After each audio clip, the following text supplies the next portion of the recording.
My mother kicked me out for her new family, then demanded college money for my sibling. When she found out I'm successful, I hadn't spoken to my mother in years. The last time we talked, she told me to pack my things and leave because her new husband didn't want me around. But now, here she was, out of the blue, asking for money as if nothing had happened. The suddenness of her call was jarring. I couldn't even process what I was hearing. "Your little brother's going to college."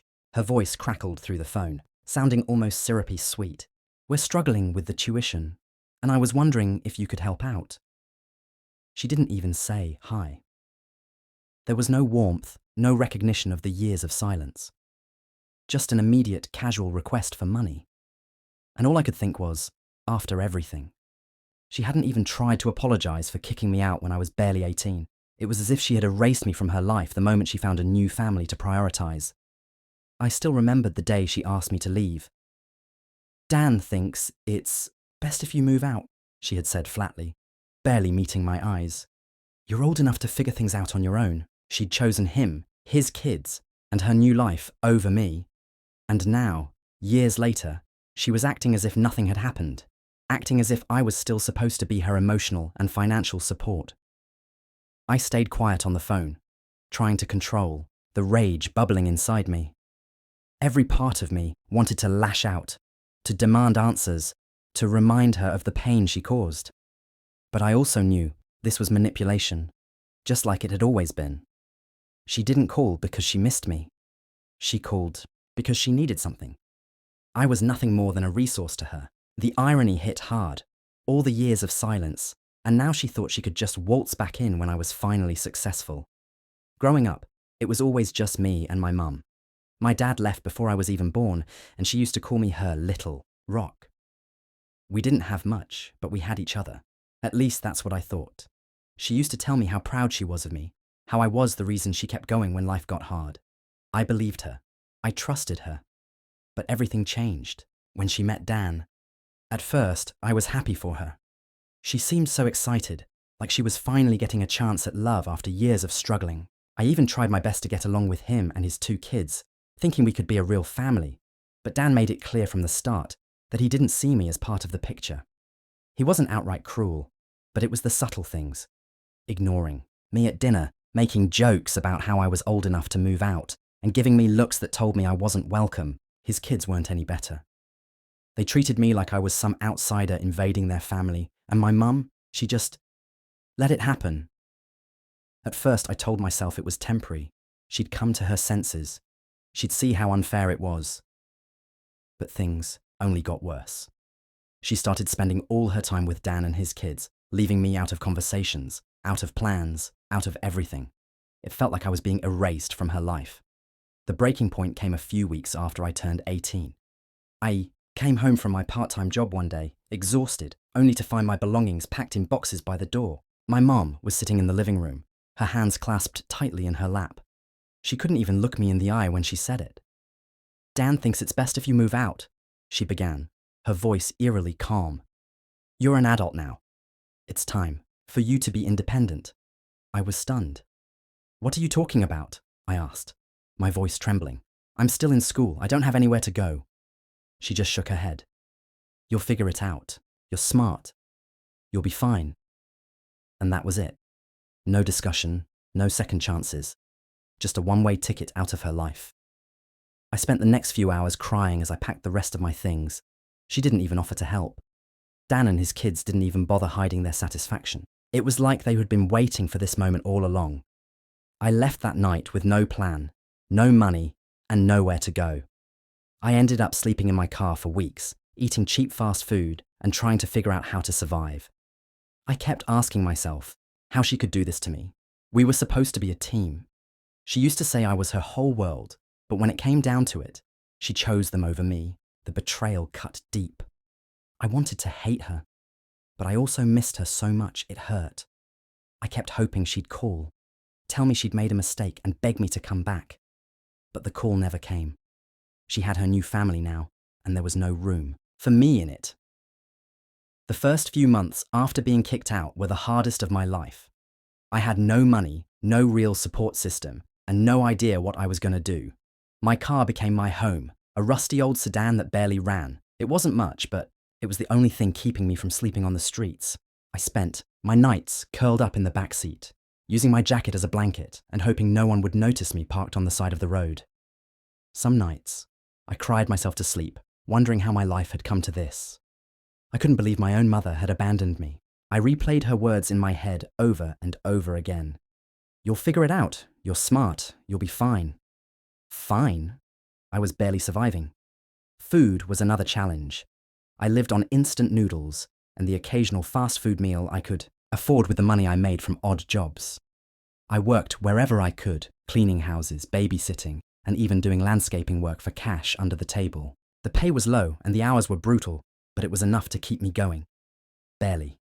As the weeks turned into months, I started to feel the weight of everything pressing down on me.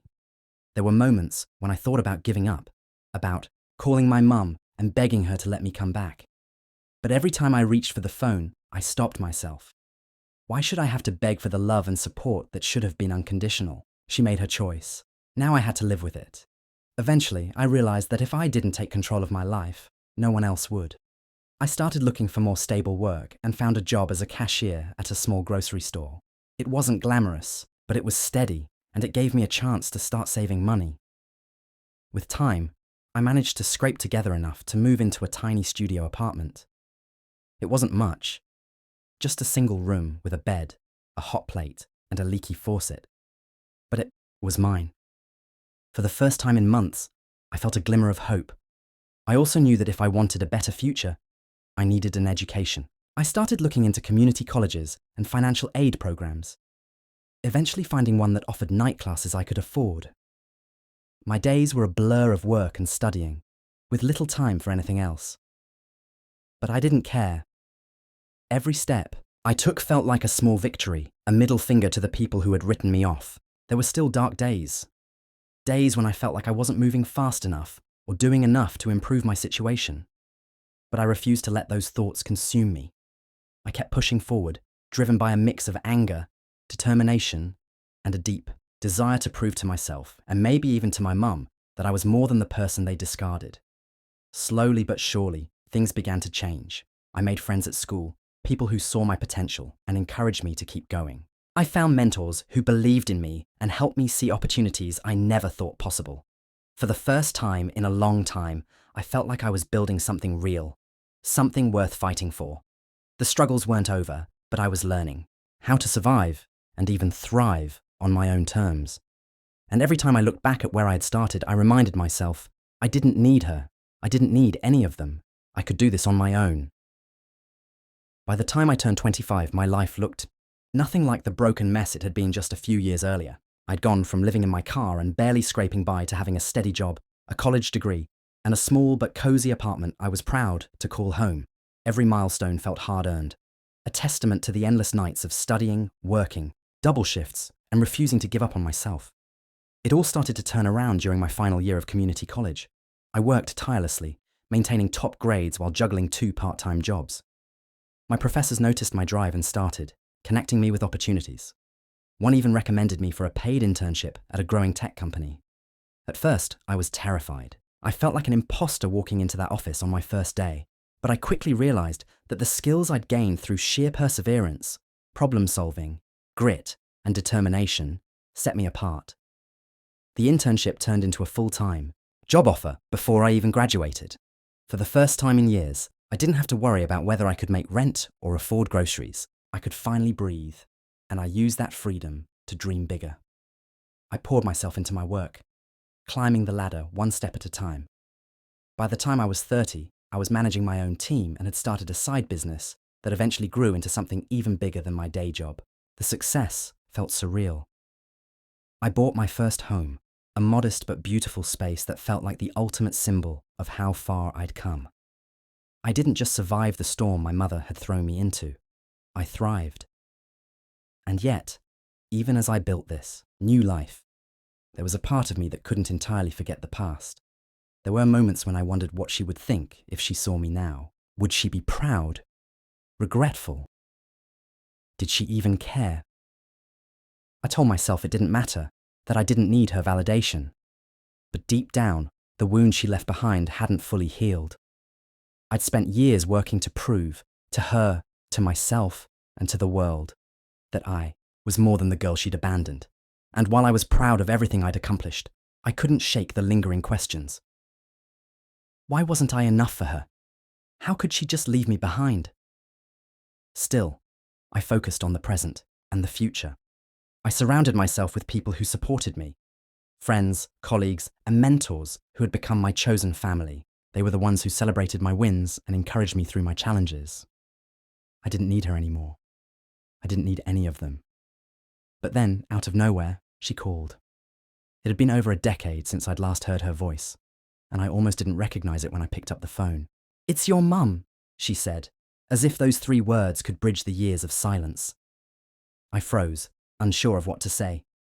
She didn't give me a chance to respond before continuing. "Your little brother is going to college, and we're struggling to cover the tuition.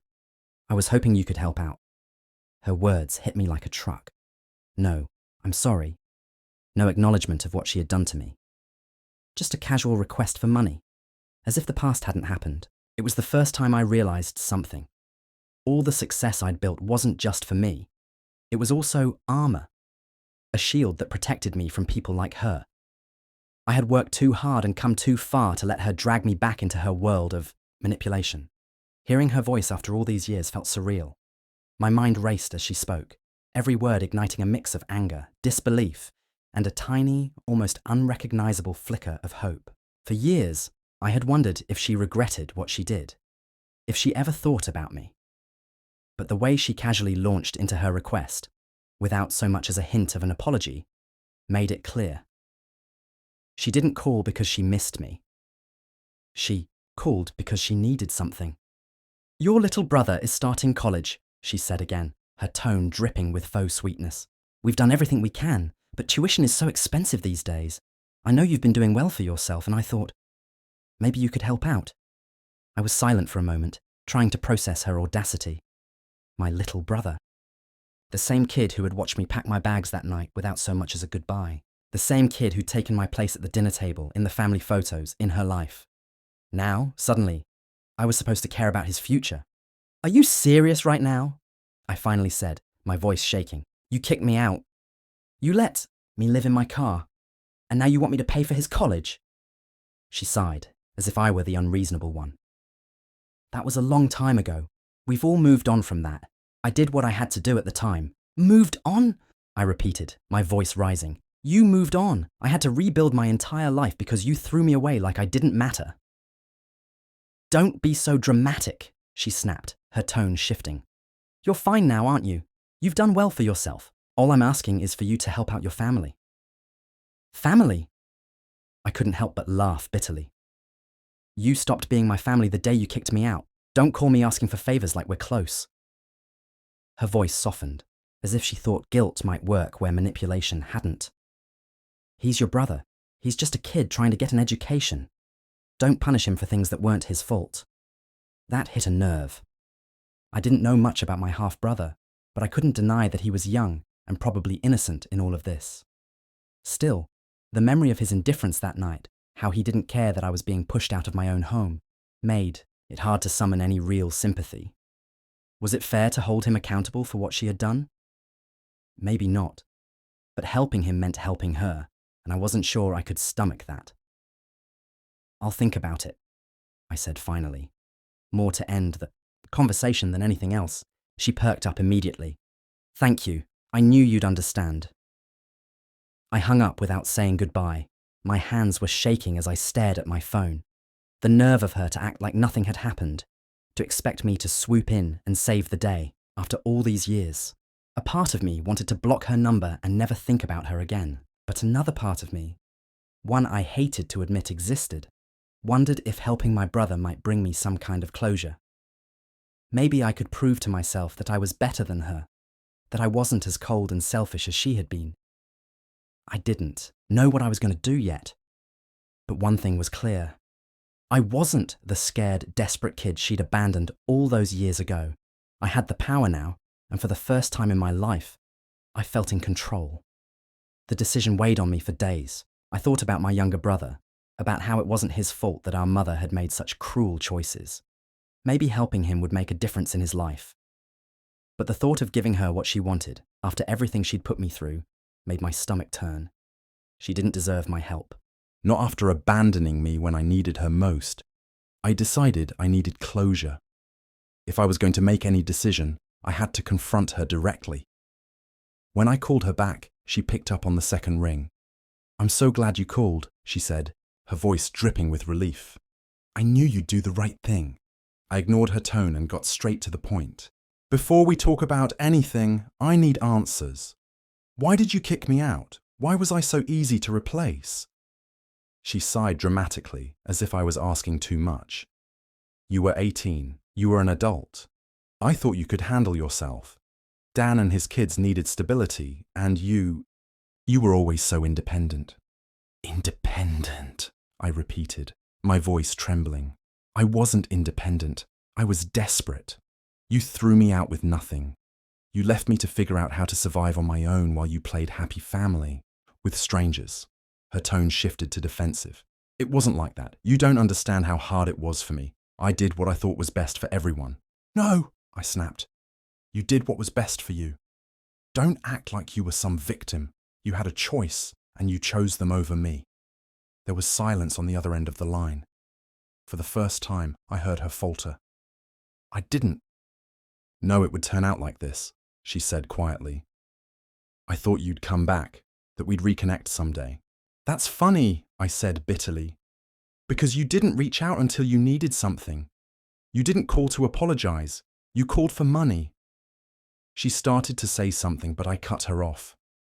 "I'll help my brother, if I decide to, but it won't be because of you. I'll deal with him directly, and you'll stay out of it." Her voice rose in panic. "You can't cut me out like that. I'm your mother." "You stopped being my mother the day you kicked me out," I said firmly. "I don't owe you anything." I hung up before she could respond. My heart was pounding, but for the first time in years, I felt a sense of peace. I'd said what I needed to say. Whether or not she ever took responsibility for her actions wasn't my concern anymore. As for my brother, I decided to reach out to him directly. I didn't know if I'd help, but I wanted to hear his side of things. Maybe he deserved a chance, or maybe he didn't. Either way, the choice was mine, and mine alone. I had built a life without her, and no matter what happened next, I knew one thing for sure. I didn't need her approval, her forgiveness, or her love. I had everything I needed within myself.